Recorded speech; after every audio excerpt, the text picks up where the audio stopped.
সুজি দিয়ে আমি কিভাবে উত্তাপম বানাবো সেই রেসিপিটা আপনাদের সাথে শেয়ার করব।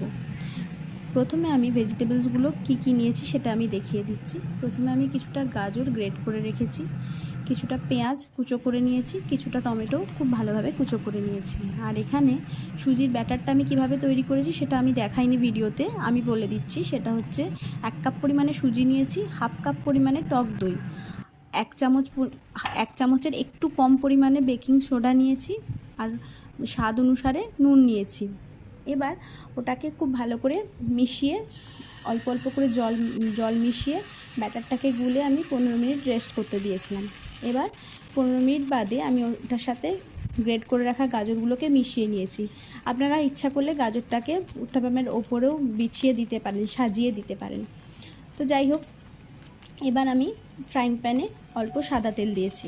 সাদা তেলটা ভালো করে গরম হয়ে এলে চামচের সাহায্যে 1 চামচ আমি ব্যাটার ওর মধ্যে ঢেলে দিয়েছি। তেলের মধ্যে ঢেলে দিয়ে ওপর থেকে আমি পেঁয়াজ কুচো আর টমেটো কুচোটাকে সাজিয়ে দিয়েছি, দিয়ে চাপা দিয়ে কিছুক্ষণ হতে দিয়েছি। এক পিঠ খুব ভালোভাবে হয়ে এলে আরেক পিঠ উল্টে দিয়েছি। এইভাবে আমি আমার উত্তাপামগুলো বানিয়ে নিয়েছি।